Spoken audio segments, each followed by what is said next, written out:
apa enggak gitu kan. Iya kan? Iya. Nah, kita sebetulnya PSSI-nya juga ada keinginan juara apa enggak sih? Masa sih PSSI-nya nggak pengen juara Nah, mulai? itu dia. 2010 loh. 2010 tuh kita ngalahin Malaysia berapa? 5-1 ya? Iya, di grup ya. Tiba-tiba bisa kalah 3-0 di...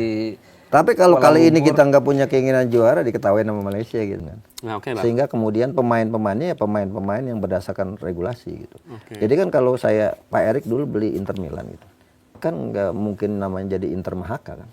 Namanya tetap Inter Milan kan. Iya kan? Kenapa? Karena yang dibeli oleh Pak Erik sahamnya. Ketika saham dulu waktu itu keuangannya collab, dibeli sahamnya, kemudian Pak Erik dengan grupnya memperbaiki manajemennya, kemudian jadi sehat, dijual lagi, nggak masalah. Tapi kan nggak mungkin pindah kan, nggak pindah kan dari Milan gitu, atau ganti nama, ya kan jadi Inter Mahaka atau Inter Thohir kan enggak kan. Nah itu yang menurut saya sekarang mumpung ketua umumnya Pak Erick Thohir, ya kan bisa belajar dari sana. Nggak boleh kemudian misalnya Adi Aksa, ya udah tetap namanya Adi Aksa aja. Ya kan, mau main di Kalteng ya Adi Aksa aja, tapi kemudian harus paten, jangan sampai ntar musim depan pindah lagi gitu. Jadi klub harus ada dibuat nih I-League kah atau PSSI kah di kongres nanti, saya itu berharap gitu. Kongres jadi bukan cuma sekedar D3 datang duduk duit gitu kan. D3. Ya kan? Tapi benar-benar membuat konsep masa depan sepak bola Indonesia gitu. Bagaimana kemudian peraturan jual beli lisensi yang tidak dibolehkan, yang dibolehkan jual beli saham, bagaimana aturan rebranding nama klub, bagaimana perpindahan home base itu harus diatur. Jangan sampai sepak bola kita setiap tahunnya ya gini-gini aja gitu. Setiap tahun ada yang punya dapat untung besar karena bisa jual beli lisensi klub, jadi pasar gelap sepak bola kita. Dan ini bahaya. Ini kalau ngomong sama Mas Akmal nih semuanya kayak suram gitu. Kayaknya semuanya masalah gitu semuanya. Ini kalau itu kan liga ya. Iya. Kalau timnasnya kita ngomongin Piala AFF. Iya. Sebenarnya di Piala AFF itu ada permainan juga nggak sih sebenarnya? Ya pasti ada lah. Kan jangankan di Piala AFF, di Piala Dunia, di Liga Champion. Orang ada bursanya kok. Ada ininya kan istilahnya istilah judinya juga kan. Iya. Entah namanya apa tuh di live score dan sebagainya. Ada bola jalan, ada apa. Jadi sepak bola itu bukan cuma sepak bola, semua olahraga di dunia ini tidak luput dari masalah pertaruhan itu. Cuma pertaruhannya adalah apakah pertaruhannya itu hanya di meja taruhan atau sudah masuk lapangan. Yang bahaya kan yang udah masuk lapangan, yang bisa ngatur pertandingan. Kalau kita nih berdua, saya Arsenal lawan Chelsea. Kita cuma bilang, gue menang Arsenal 2-1. Dia bilang, gue menang Chelsea 2-1. Kan kita nggak ngatur pemainnya di lapangan. Tapi kalau sampai ngatur lapangan, telepon. Menang 2-1 Chelsea, lu buka ya 2 gol ya gitu kan di menit sekian. Nah, itu kan yang bahaya. Kalau di Piala AFF ada itu. Potensi itu ada karena selalu ada gitu. Apalagi kan Asia Tenggara itu salah satu ya untuk rumah-rumah besar judi. Bahkan dulu kan setelah Inggris nih mulai mulai mengurangi sponsor rumah judi kan. Sempat kan rumah-rumah judi itu ingin masuk di sepak bola Indonesia. Salah satunya SBO Top. Ya kan? Ya kalau saya sih fair-fair aja. Saya ke polisi, saya bilang nih judi. Kenapa? Karena di Indonesia nggak boleh. Gitu, kecuali di Indonesia dibolehkan gitu kan. Karena di Indonesia nggak dibolehkan ini rumah judi ini. Sampai kemudian penyidik bilang, "Kamu tahu dari mana? Ini kan situs berita." Gitu kan. Saya bilang orang semua umum ini tahu ini judi. Jadi harus dicopot gitu kan. Dan akhirnya kan dicopot gitu. Nah, artinya potensi-potensi itu ada kan.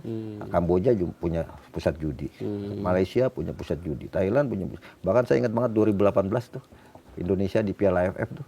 Saya baru naik taksi di Thailand. 2018 tuh waktu pelatihnya siapa? Bima Sakti ya? Iya. Artinya ini loh, orang-orang supir-supir. Bursanya Indonesia kalah gitu kan. Artinya dia udah ngelihat di bursa itu kan gitu kan, bursa-bursa taruhan. Ya kita aja sekarang juga bisa ngelihat kan kalau ini, wah ini kalah nih gitu kan, ini menang kan bisa, atau ada bola jalan kan. Nah itu kan taruhan-taruhan yang semacam itu yang bahaya gitu kan. Nah itulah yang kemudian sekarang namanya jadi match fixing kan. Kalau dulu kan match setting, juaranya diatur oleh orang di balik layar. Ya kan sekarang udah berganti menjadi match fixing, bandar-bandar judi ikut berperan di dalamnya. Apalagi tadi kalau ada klub yang nggak punya duit. Oke lah, ini, ya kan? Ini mungkin kita kalau bahas yang dulu-dulu kayaknya udah nggak relevan. Kita bahas yang sekarang nih, 2026. Kalau 2026 saya pikir ini momennya buat Indonesia karena Indonesia nggak diunggulkan. Oh gitu? Iya, jadi kan? kalau nggak diunggulkan juara? Ya salah satunya SEA Games. 2023 yang diunggulkan kan juara bertahan Vietnam kan. Udah 2 kali juara kan waktu itu kan. Ya kan di Indonesia kalah akhirnya kan. Kemudian di final kita lawan Thailand. Kita nggak diunggulkan juga. Orang pasti jagoin Thailand gitu kan sebagai raja Asia. Nah sekarang kan kemarin kita penyisian grup doang. 2024 kan gagal. Tapi masa sih nggak diunggulkan? Bukannya kita tim dengan market value tertinggi ya? Taruhan maksudnya undiannya kan kita slot 3. Nah ya pot ketiga Pot ya. ketiga kan. Pot pertamanya adalah Thailand dan Vietnam. Pot keduanya Malaysia dan Singapura. Iya, Singapura. Ya kan kita pot ketiga. Artinya kan kita tidak diunggulkan. Nah itu. Nah ketika kita tidak diunggulkan, ada potensi. Nah potensinya apa? Untuk jadi juara ditambah lagi materi pemain kita yang terbaik sepanjang sejarah Piala AFF ini kan. Kita punya 12 diaspora yang ada main di situ kan. Kalau kita nggak bisa juara, ya tutup buku aja PSSI gitu saya. Kenapa 30 tahun? Statement ya. Kalau nggak juara PSSI tutup Tutup buku. buku aja. Kenapa? Saya pikir dengan sekarang market value-nya kan kita 9,63 juta dolar kan. Setara 164 miliar. Wow. Kita di atas Thailand, bahkan 2 kali lipat Thailand. Gitu kan. Bawahnya lagi adalah Vietnam. Market value. Bicara market value kita udah menang di antara yang lain. Dengan materi pemain yang kita miliki, bahkan 5 pemain termahal di Piala AFF itu milik Indonesia. Ya kan, Justin Hubner. Kan nggak masuk tapi. Iya, oke. Well, nggak tahu kan nanti tengah jalan bisa jadi kalau semifinal kan. Belum dapat izin tapi. Betul. Ada Tom Hay, Rizky Ridho, Sandy Walsh, Eleanor Raiders. Itu 5 termahalnya di Indonesia loh, gitu kan, pemain. Tapi kan hitungan market value juga nggak kemungkinan menjadi jaminan jadi juara. Kemarin Piala Dunia market value tertinggi Prancis, ya kan nggak juara gitu. Artinya itu hitungan-hitungan dari sisi market value kan. Dari sisi materi pemain saya pikir yang terbaik kita saat ini kan dibanding era sebelumnya. Hanya masalahnya apakah kita bisa keluar dari mental block 6 kali runner up. Kita kan negeri spesialis nyaris. Gitu kan. Kita kayak Belanda nih. Nah, orang mungkin bilang, banyak kawan-kawan bilang Piala Ciki nggak perlu. Kita ini udah level dunia gitu. Ya, kalau menurut saya Piala Ciki aja nggak bisa juara gitu kan.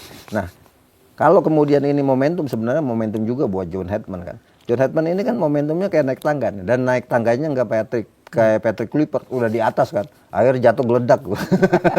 Untung nggak stroke, ya kan.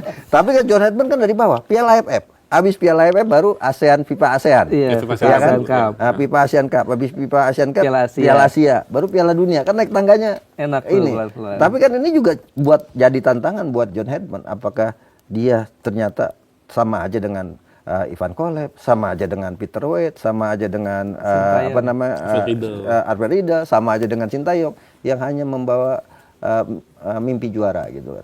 6 kali kita gagal juara kan, 2000, 2002, 2004, kemudian 2010 16. yang sempat jadi kontroversi juga kan, 2016 dan terakhir 2020. Artinya dengan materi pemain yang ada saat ini, dengan posisi Indonesia tidak diunggulkan, harusnya ini menjadi menjadi momentum buat Indonesia. Cuma permasalahannya kan yang bikin kita deg-degan, jangan-jangan juga PSSI juga nggak pede untuk turunkan semua pemain keturunan kan. Karena kalau ketemu Thailand kalah, marwah pemain keturunan jadi jatuh juga gitu kan. Ada pemain kita yang main di di Liga Serie A, ada yang main di Ligue 1 di Paris, tapi kalah lawan Thailand. Kan jatuhin marwah juga, makanya diambil separuh-separuh kan jadinya kan. Tapi tetap ini adalah materi yang paling bagus menurut saya dan juara harga mati lah. Nah, kita kan juga pernah nyaris tuh 2020 nyaris. Yang paling gila nyarisnya sih 2010 tuh. Betul. Aduh, itu. Nah, ini kita kalau tadi kita lihat Borneo ada keinginan juara apa enggak gitu kan. Iya kan? Iya. Nah, kita sebetulnya PSSI-nya juga ada keinginan juara apa enggak sih? Masa sih PSSI-nya nggak pengen juara? Nah, itu dia. 2010 loh. 2010 tuh kita ngalahin Malaysia berapa? 5-1 ya? Iya, di grup ya. Tiba-tiba bisa kalah 3-0 di... Tapi kalau kali ini kita nggak punya keinginan juara, diketawain sama Malaysia gitu. Kan juara Piala AFF baru cuma 4 negara, ya kan? Thailand 7 kali, Singapura 4 kali, Vietnam 3 kali, Malaysia 1. Ya, diketawain sama yang 1 aja gitu. Lo gaya-gayaan lo. Tapi sekarang yang menarik, Piala AFF itu ya panggungnya naturalisasi. Tuh. Iya kan? Vietnam udah ada. Hampir hampir semuanya cuma Laos dan Myanmar yang nggak ada Thailand punya juga pemain.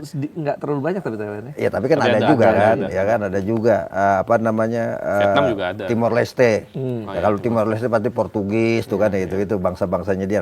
Nah, ya panggung para naturalisasi. Jadi saya tuh lagi ini apakah ini lagi jadi tren ya? Gitu kan.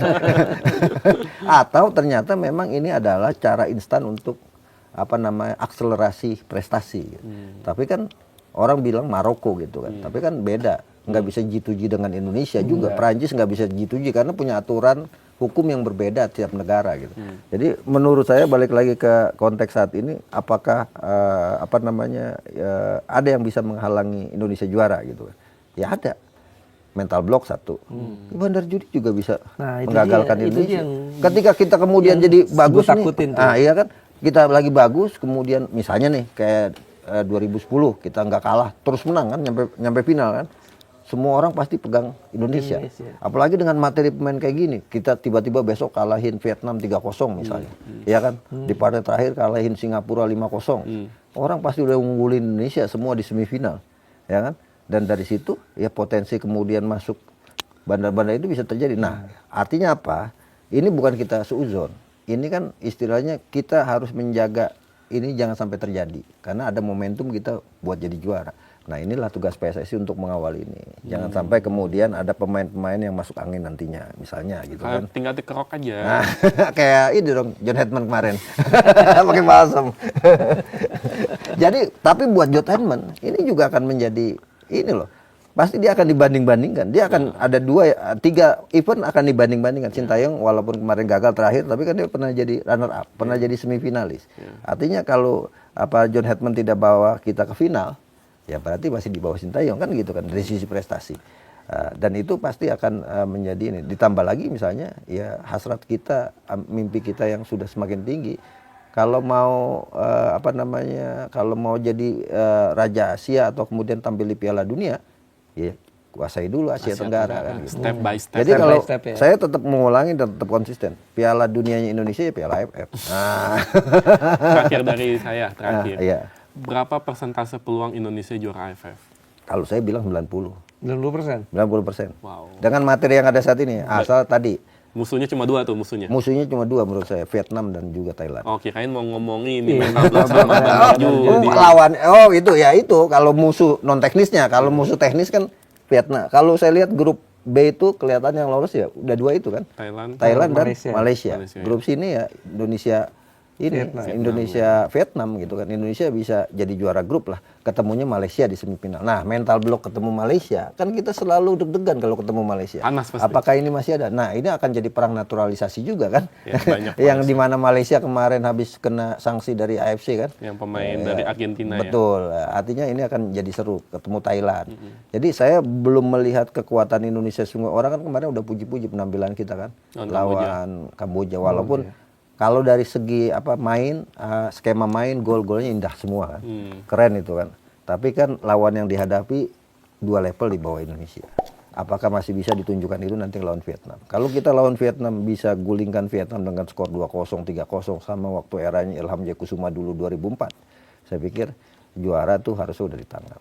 Jadi kalau AFF nggak juara, PSSI pindah kantor aja. Nice, terakhir. Ya, tadi udah di closing Udah langsung.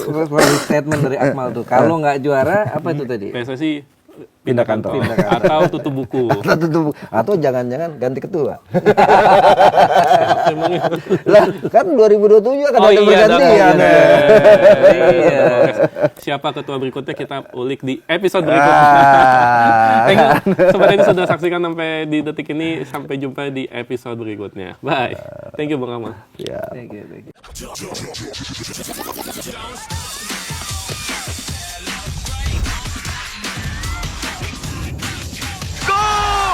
Untuk perayaan yang never stop, segerin dengan Hydro Coco. Don't stop the celebration. Gak sempet baca? Dengerin aja. Klik icon text to speech di okezone.com.